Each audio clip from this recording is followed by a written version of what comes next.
Okay, so I've just created a quick presentation just so everyone has the opportunity to um, look at the assessment requirements for the last assignment. We're also interested in giving you some guidance on maybe how you can start analysing the tests and also the test results. So work through this at your own pace, but the important thing is that you actually do the two activities that are associated with it. So I'm trying to give you a lot of guidance on how to structure particularly your assessment of the tests that you've chosen, and also the sort of things that you can be adding when you're asking to analyse the test results. So um, if we just nip to the next slide, I'll zip through these very quickly. So if you look at this, we're in the last section now. We're doing P5 and P6 and M3, M4, D2. So um, looking at it more closely, P5 is to select and safely administer 6 different fitness tests for a selected individual, recording the findings. So most people have done that. If all you do is give feedback to the selected individual after your fitness testing, so you describe the test results and what they sit in compared to that sort of normative data, you can say, you know, they're good, very good, then you've kind of passed the assignment. So I'm sort of happy with that, but you shouldn't be. You should be aiming for the M3 and M4 and the D2. The M3 comes from you justifying the selection of the test. So in the previous assignment, you looked at test choice, you sort of started looking at the concept of validity, and I think that was there's some people sort of struggling to get it exactly. So we kind of need to consider a test that is reliable is kind of one that's very repeatable. So you know, we want to make sure that the results we get, if I do the test one day on someone and then you do the test on someone another day, are we going to get similar types of results? So in terms of reliability, that's a really important concept. Assume that your clients are well prepared. Assume that they've warmed up, they've eaten. It's really about the testing protocol that I'm considered or concerned with. So that's quite an important concept, as is the concept of validity. Validity is it a valid measure of the component of fitness that you want to test? So for example, the bleep test, I think it is a relatively valid measure of aerobic performance when you're comparing athletes within a large group. I don't think it's a particularly valid measure of assessing VO2 max. There's too many other factors that you're measuring, and there's only really one gold standard way of doing that. So it's an alright valid measure of predicting VO2 max, but it's a really nice valid measure of comparing aerobic fitness in large groups. I think it's pretty good. That same test is very suitable for large groups. It's very practical because you can get a lot of people done very quickly. And it should be a fairly reliable test, assuming you can get effort out of all your athletes. And that sometimes is actually what coaches are looking for anyway. You know, do I have an athlete who's going to sort of put it in a training session, and you know, so maybe I might want to look at other aspects of their sort of performance and the way that they behave themselves. So we'll look at justifying one of the tests that a lot of you did, and then we'll look at the M4. How do you compare the fitness test to normative data, identifying strengths and areas for improvement? D2 is analysing the fitness test results, providing recommendations for appropriate future activities. So firstly, this is related to the first merit criteria. You've got to comment on the suitability, reliability, validity and practicality of your test. So you really just need to, it's a bit like when we were doing with the VARTEC, is just make sure you've covered each of those things. Have I mentioned how suitable it is for my athlete? And sort of just work your way through those 4 concepts. I'll show you how I've managed it with the 12-minute Cooper run. So it would be quite a good idea for you to pause my voice for a minute and just have a quick read through.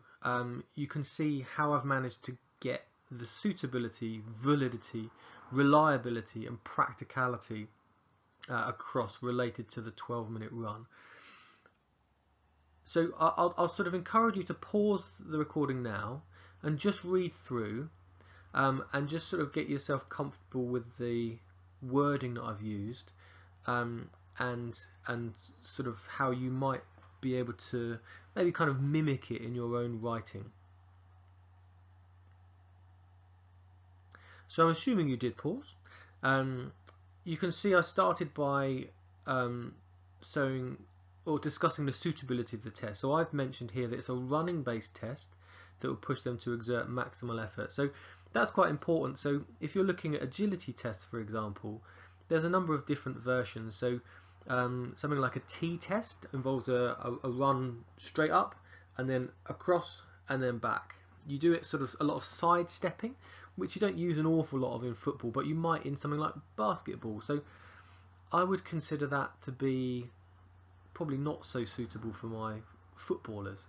In the same way, there's a hexagon test, which is you just sort of jump in and out of a hexagon shape, which maybe not so great. But the Illinois agility test is sort of a running based test, and it involves lots of changes of direction, the need to keep a low centre of gravity as you do in football. So that would be a great one for agility.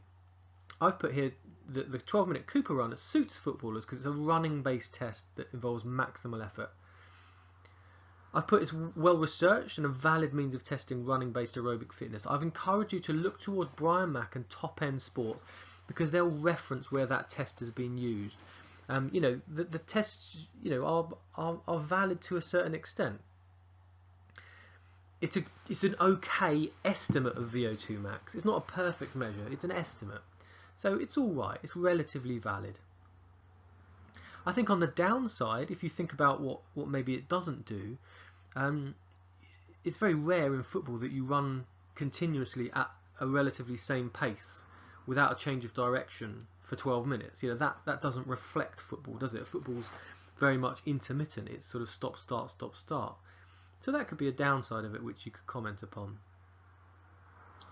I put the reliability. It's considered good, as though the participants should have tried the test prior to their main efforts, as athletes need to work on their pacing strategy.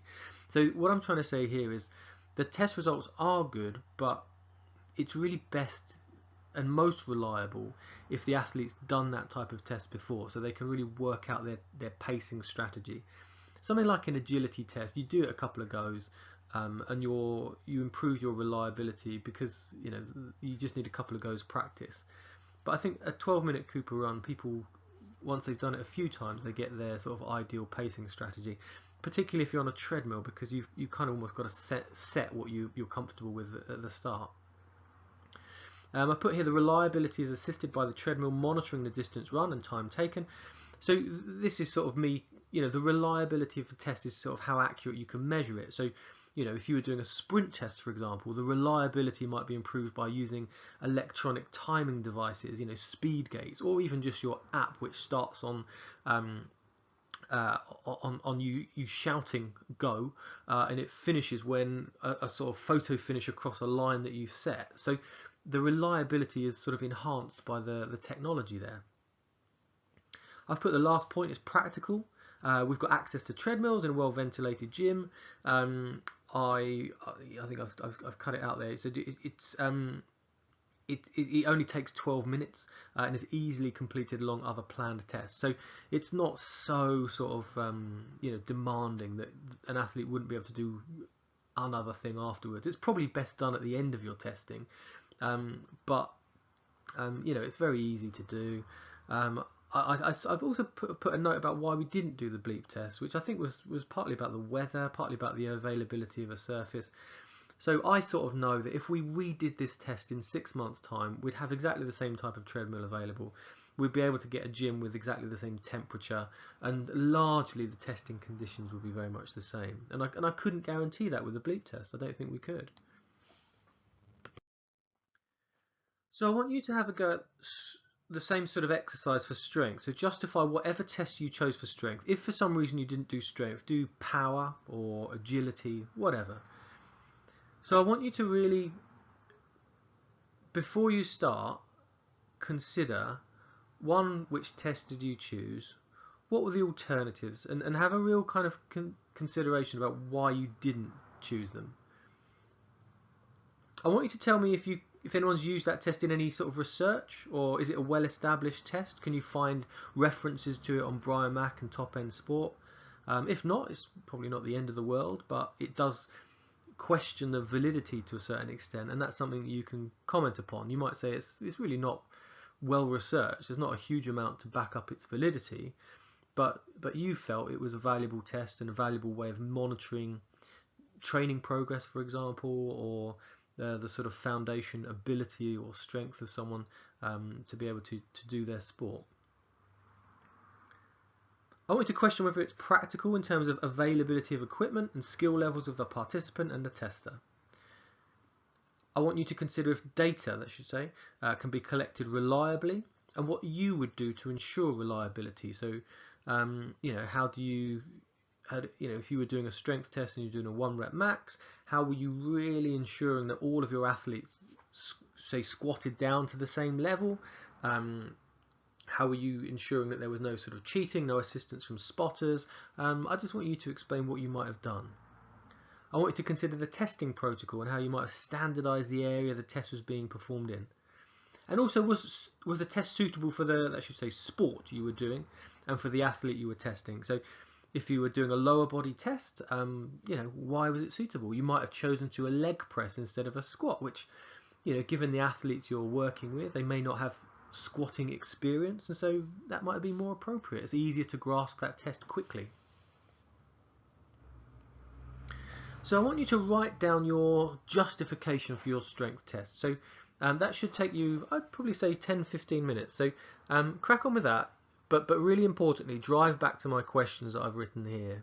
Okay, so pause the presentation and crack on. Okay, so now we're getting to the analysis of the results. I've got on here just as something that you can comment upon. Actually, this is from a book by a chap called Jens Bangsbo. It's called Fitness Training in Soccer. It's an old book, but it's a goodie. And he is a sort of, I think he's Norwegian actually, or Danish, I can't remember exactly. And he does lots of match-based analysis. So here he's measured a top division footballers' running patterns during a match, and what's interesting is they cover 12.1 kilometers in that 90 minutes. So a fair distance, but not much more than you do if you just sort of really sort of set out to power walk it. A slow jog could get that quite easily. And so he's sort of broken it up into time spent doing each activity. So if you look on here, 3.1 kilometers of that time actually just spent walking, and only 2.5 kilometers are spent doing sort of low speed jogging. That totals about 17 minutes worth. And jogging is 2.5 kilometers, and that takes about 17.5 minutes. And low speed running is about, look at about 16 minutes. So actually, probably about half an hour of just jogging, which is sort of, a lot of people can't do that. So it's a bit of a bind. And then you've got to put that alongside the really sort of high intensity stuff. So 0.7 kilometers of just pure sprinting, 0.9 kilometers very high speed running. So those two together, it's sort of, you're looking towards about a mile of actual sprint time, which is pretty hard work, and that's got to be recovered. So the standing and the walking is that time to recover from those activities. So I guess what I'm trying to say is you can justify the need for aerobic fitness by referencing this model. This one's good. It shows the difference in distance covered in matches at different times of a game between top class and moderate level players. So what you can see is top class players cover more distance at all stages of a match. That should have been fairly obvious. But it's sort of quite marked, particularly in those first components of the match. If you look at the moderate level players, the sort of white block on the graph, certainly in the second half, it's quite a low level, and it stays quite low for those 3 different periods in that second half. And you see that the top class players are really sort of outgunning them in terms of distance. So top players run more. So if a player wants to become better, they should be able to be running more. That's a fairly simple analysis.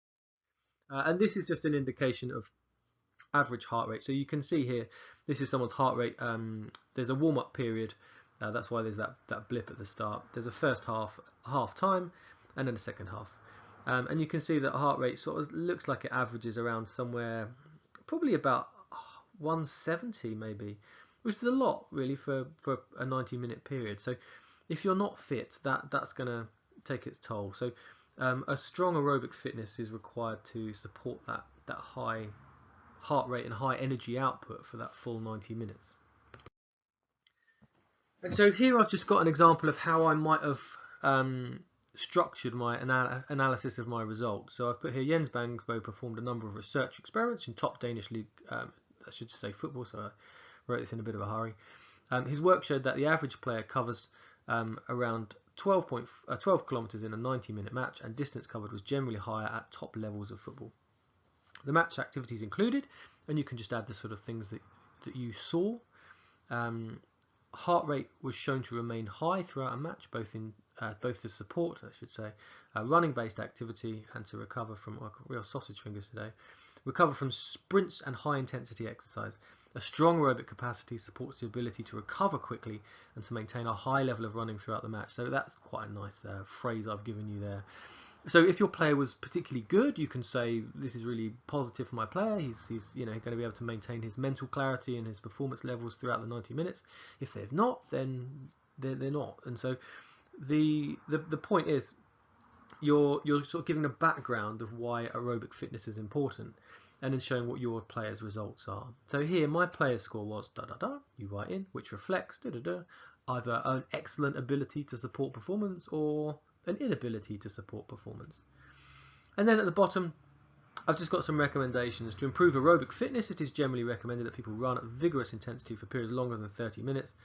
Footballers use lots of pace changes in their sport, and a method, I should say METHOD, I'll correct myself afterwards, would be fartlek training. Fartlek training means speed play in Swedish, and then you can add in what it involves, which is actually sort of lots of changes in pace, lots of changes in terrain, and it really suits football because of its kind of intermittent nature.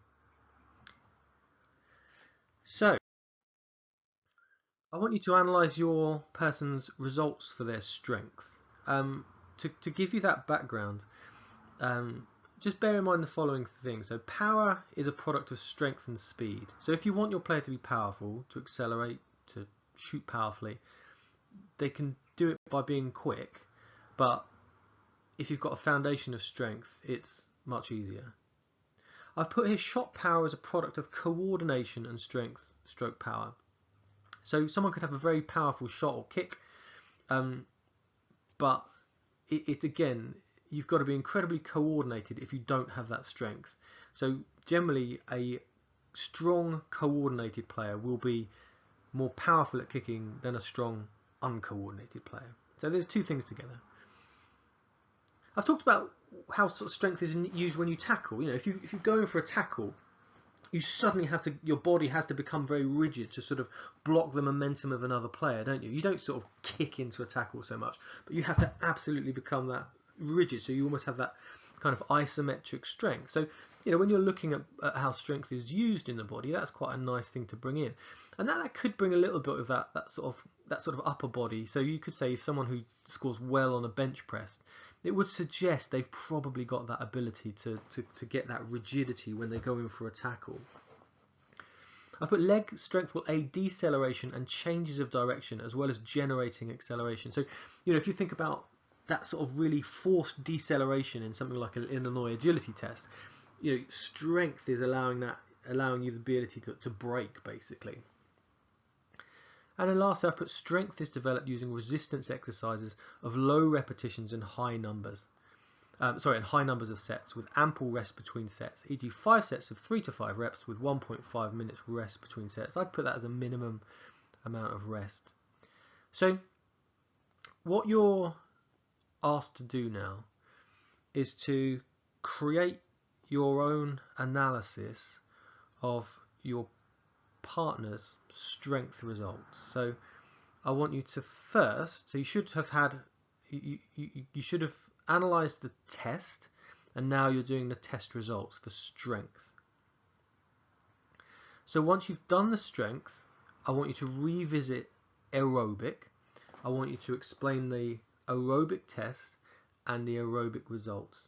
Look back over the work that you've done, look back over my advice, and make sure that you're workbook is up to date for those two as a minimum. And lastly, remember, this book is really good. If you haven't got it by now, why not? I would highly recommend it for all aspects of this course. There's a site called Abe Books, which last time I checked had lots of copies of it. So do hunt it down, and it will help your studies enormously. Okay, thanks very much.